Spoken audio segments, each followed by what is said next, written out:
Magandang araw sa ating mga OFW, especially sa lahat ng mga OFW na nandito sa Saudi Arabia.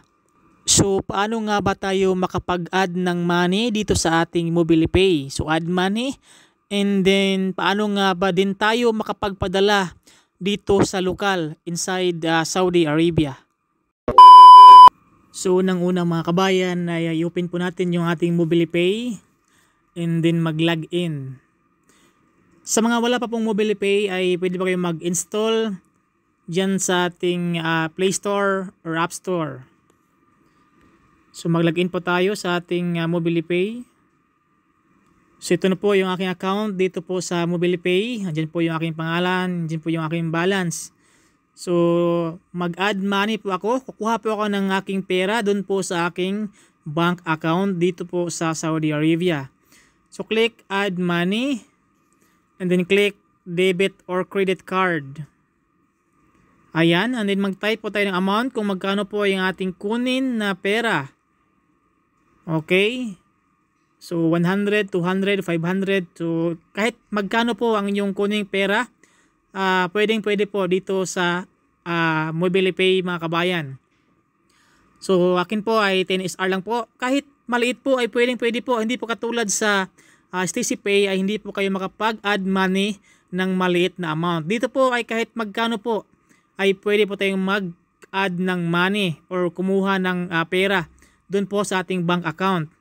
So dito po ako kuha sa aking SNB and then click continue.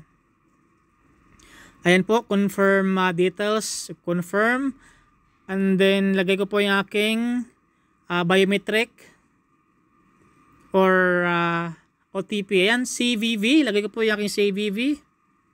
And then, pay now.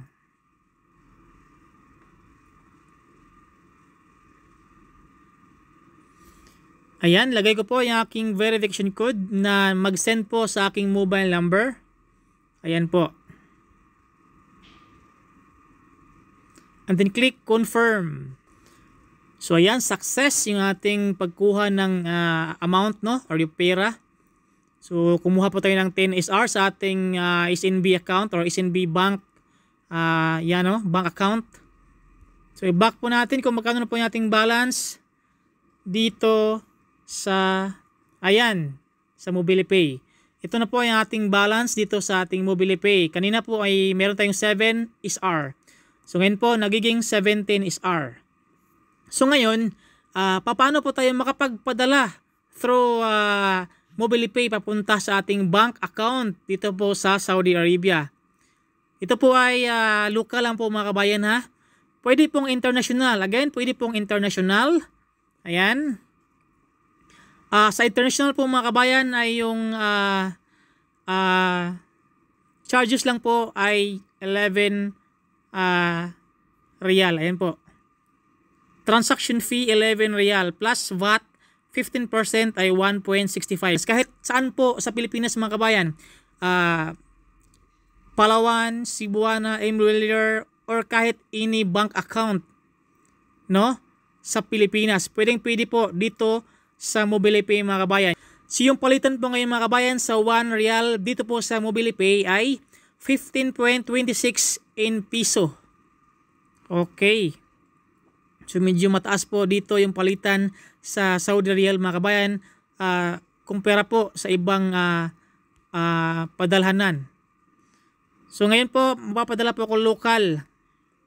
Yung 17 SR ko po ay papadala ko po sa local or bank account dito po sa Saudi Arabia. So yan po. So amount, enter ko po yung 17. Relationship, personal, purpose, personal savings. Ayan po. So click continue. Ayan. So total amount po ay 17.58. So 58 lang po mga kabayan yung charges fee kapag kayo ay makapadala dito po inside Saudi Arabia. Again, 0.58 lang po ang charges kung kayo po ay magpapadala dito po inside Saudi Arabia. Confirm. Lagay po yung ating OTP. 47843. and then verify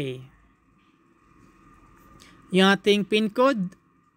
So ayan mga kabayan, tayo po ay success sa pagpapadala. Dito po local transfer lang po mga kabayan through MobilePay to SNB Bank account. At tingnan po natin yung ating balance mga kabayan ay meron pong 0.20 SR. So sobrang dali lang po dito mga kabayan makapagpadala through MobilePay papuntang Pilipinas, international, or dito po local inside Saudi Arabia. So hanggang dito lang po mga kabayan, sana po ay nakatulong itong ating video ngayong araw bilang guide sa ating mga OFW na nandito sa Saudi Arabia. So thank you.